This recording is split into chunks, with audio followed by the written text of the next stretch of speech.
are the best Master Duel decks for January 2025. Big dog, it's a new year, new tier list, so we're going to be covering up to about 30 Yu-Gi-Oh strategies and determining what's going to be the easiest for you to climb to Master's Wood. Let's go ahead and jump on in. Alright guys, as a multiple time grandma's favorite contestant, a Masters Yu-Gi-Oh player, and a very much accomplished TCG Yu-Gi-Oh player, I'm going to be giving you my thoughts and opinions on these Yu-Gi-Oh strategies inside of Master Duel. Of course, if you guys have a disagreement, or maybe if you have a strategy that you think that I missed, you are more than welcome to put it down below in the comment section. I think that it's really healthy to promote just talks about the game that we love. Let's go ahead and start off with Branded, and we normally do start off with Brain Dead because this deck, in my opinion, is still really good. I think that Branded is incredibly powerful and is a lot more skillful now that we lost Gimmick Puppet Nightmare. It's one of those decks that if you know how to play really well, it takes you far, but then you still have busted cards like Branded Fusion that players still have to fear every single time. I think that it's a really good strategy still. As for Sarcophagus, I haven't seen a single Yu-Gi-Oh player play Sarcophagus correctly, and that's something that really like messes me up. This deck can make Red Eyes Dark Dragoon, and that's like what everyone is trying to make. And the best part about it is that this deck can make Red Eyes Dark Dragoon naturally. So it really does perplex me because this is a strategy that I would want to put higher than experimental, but I guess it is experimental. I don't think it's as bad as Xbox Crossplay Offer, Arby's tier. Yeah, let's go ahead and name it Arby's tier. Oh, Rory, you remember when we used to name things Arby's tier. I don't think that it's Arby's tier though. I think that at the very least, this is maybe like McDonald's, Burger King. You know, sometimes it can be a little bit higher. It's dog water. Oh, no, I don't think it's dog water. You guys, any deck that can naturally make Dragoon obviously has a little bit better than Arby's tier, right? I'm going to go ahead and give it an Arby's tier, or better than Arby's tier. I also think that Memento is experimental. Memento is bad, right? Like, Memento is like right here. But if I were telling someone that were coming into Master Duel that had Mementos or maybe had their sights on Mementos, I would not tell them to dismantle this deck in any way, shape, or form. This is, and mark my words, guys, this is one of the strongest strategies in the TCG, and it's ironically, it will be one of the strongest strategies in Master Duel. It gets a couple of waves of support that makes this strategy really good. Right now, definitely not playable, but in the future, when it gets that more support, it's going to be crazy. I think it's just Konami trying to figure out how they are going to give us this support. Next is Drytron. Drytron gets some new cards, and the new cards actually help. The new Link 1 monster, we need Fiendsmith and new support. Ironically, I don't think you need the Fiendsmith with Memento. Like, pure Memento is strong, man. Like, it's strong. Even in the TCG, we don't play Fiendsmith with Memento anymore. We just play pure. But Drytron is getting a new monster. You guys called it Beta. I'm trying to pull up the name right now. Because I don't want to be wrong about it, right? Drytron New 2. It says, cannot be normal summoned or set. Obviously, must be spell summoned by a card effect. If a Drytron monster is on your field, you can summon this card from your hand or graveyard, but banish it when it leaves the field. Then when it's summoned, it allows you to add a Drytron monster from your deck. But the downside of this card is that if you summon it, you're locked into machine monsters. In my opinion, it really depends on where the Bestials are at. If the Bestials are crazy good, I would put it here. If the Bestials are what we still are right now, which is okay, then it's right here. The machine ritual monsters are still crazy. Like, the Drytron ritual monsters are not bad. So I think that this is one of the powerful Yu-Gi-Oh decks that gets slept on. And with the right player, and it still has unfair cards, it could be really good. I think that the new support will be better for Master Duel than the TCG. Labyrinth is my first, takes a really good pilot.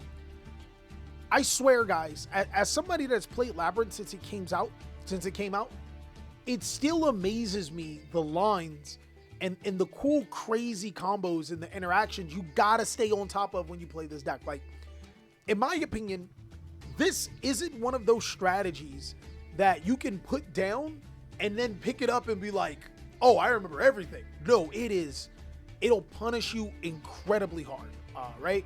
So I think it's a really good pilot. That, and you can't just think you can floodgate your way to victory with this deck. If you're playing the floodgate deck, you're actually turning yourself away from so many great interactions. There's another one of those strategies that also gets stronger in the future. It's kind of crazy. Another thing to note is that as long as Maxi exists, Lab will thrive. Well, we're getting more Maxis, right? There's Mochumi Floowandereeze and Mochumi Purrely that's expected to be coming out. And this deck completely, it just slides. Like, if your opponent's going to play all 9 of those hand traps, they're getting slid on by this deck. It doesn't, you activate that or like, oh, anyways, set 4 pass. Like it cooks the strategy every single time. All right, we've seen plenty of lab players fumble the bag hard many times, including myself. I will fumble with this deck. Floowandereeze with Impin at 3. And that ain't doing nothing. That ain't doing nothing. That ain't doing nothing. It's Flua's bird brain no, that ain't doing nothing. Isn't Eaglin or Rabina still limited? I think that the problem with Flu is I'm pretty sure Rabina or Eaglin is limited. If that's still limited, then the deck, like, giving it another Impin doesn't solve much. It needs its consistency pieces. When it gets its consistency pieces, it'll probably, I can't say takes a really good pilot, because it doesn't take a really good pilot to flip the Harpy's Featherstorm. So I'm going to put it in Arby's tier just because it doesn't have all of the things. I'm not sure 100%. Yeah, it might be mapped, but I know its consistency pieces are limited. And bringing off its boss monster doesn't really solve anything, right? Whitewoods, I'm actually going to say Whitewoods is disappointing. What do you guys think, chat? I personally think Whitewoods has been disappointing. Like, I expected Whitewoods to be here. I wouldn't put it here. Like, with all the combos that it's going to make, it's definitely good pilot, especially considering that, you know, the Mole Charmy cards are coming out, and this deck can't really play through Mole Charmy cards. That's like one of the killers for this deck. So I'm going to put it in takes a really good pilot, though I did expect it to be here or here. It's not. White Forest, my apologies. I keep calling it Whitewoods, don't I? White Forest is currently my favorite deck, but it suffers a pick right now. It bricks too often and dies to hand traps. Once all the Azumina cards release on Master Duel, it's going to be a fun time. I think it will be stronger. I do think it will be stronger. Gimmick Puppet.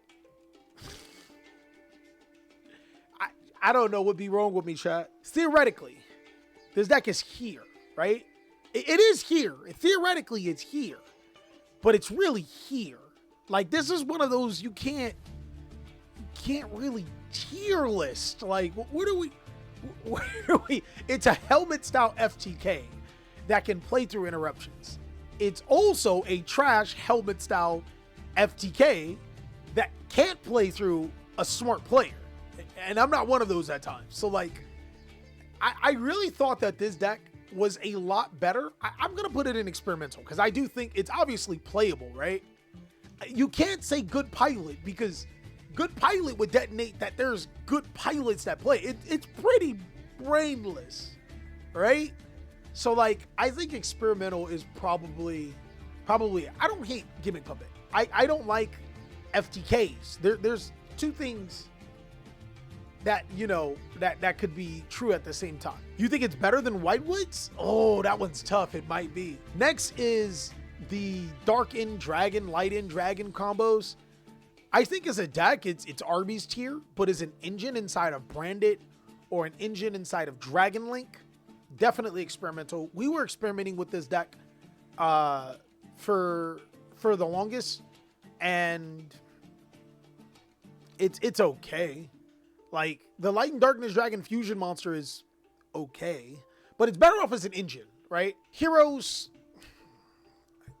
I don't want to say heroes are bad. I'm just going to say takes a good pilot. Every time I want to put heroes lowered and takes a good pilot, one of you guys give me a replay, and the replay is out of this world against a meta deck, and it's like in Masters 1 or Rated, and you guys are like, yo, and I'm like, oh my God, I see the lines. And then we get the hero players that normal summon Burst Predicts and pass. So, like, it's really hard to judge a deck because of the fandom behind it. So many players want to play the nostalgia. Other players want to play, you know, the hero things. We've even seen Neos go really well. So I'm just going to go ahead and put it in takes a good pilot. Ah, yes. the Nib token inboard. Crazily enough, good hero players can play around Nib without an issue. Hero's only issue is the price. I agree. Like, this deck is unfairly expensive. Orcust, I'd say Orcust takes a good pilot. I thought that Orcust would be stronger. Unfortunately, I haven't really seen any Orcust players on the ladder. The ones that I do, they're fairly skilled at their deck, but unfortunately their deck is, it's behind the times, old man. Can you try to put Naturia and Experimental when hero is in good pilot? I'll chase you. Well, fortunately enough, Naturia is not on here, so I don't have to deal with you chasing me at this point in time. Dark Magician is definitely Arby's tier. Sword Soul is Arby's tier. Blue Eyes is Arby's tier. I think that Purrely is still really good. Secretly, Purrely and Branded might be top decks, and they're just kind of really solid, powerful Yu-Gi-Oh decks. I don't think we put Sprite on this list, but I think Sprite would be probably like takes a good pilot or experimental, right? You think Purrely takes a good pilot? Yeah, you're going crazy, man. This deck is crazy. Oh, you mean it takes a good pilot in general? Oh, I agree. Yeah, but like, it also has that win button. So the difference between takes a good pilot and really good is that these decks generally do require good skill play. Just like most Yu-Gi-Oh strategies, they require adequate gameplay. But these decks have some unfair thing about it that just auto wins against bad players. And that's something that you want to look for in a deck, because sometimes you want the deck to carry you just a little bit over the top. And that's what a lot of people think Chimera had. Well, like the barrier statue with Diabels, it doesn't. It's straight to takes a good pilot. Takes a really good pilot. The Diabels, trash. The statue, trash. King Tiger Wangu, trash. Like, it's all trash, bro. That doesn't do anything. You actually gotta play. Like, you gotta, like, get down and actually fisticuffs with your opponent and be smarter than them. A really, really fun deck, but 100% takes a good pilot. I think Voiceless Voice is still the top deck. And Earl might give me some pushback on that. But Voiceless Voice loses absolutely nothing. Plays through the Molcharmy cards like crazy. Like, it's the perfect Yu-Gi-Oh deck in the perfect time right now. Some of these will be the top with Fiendsmith. I don't see one right now. Look, I'm only saying that because Chimera got Fiendsmith and still proceeded to underperform. I'm not sure, and this is me doubting it. I'm not sure if Fiendsmith Chimera is a wave. Like, I'm just not sure.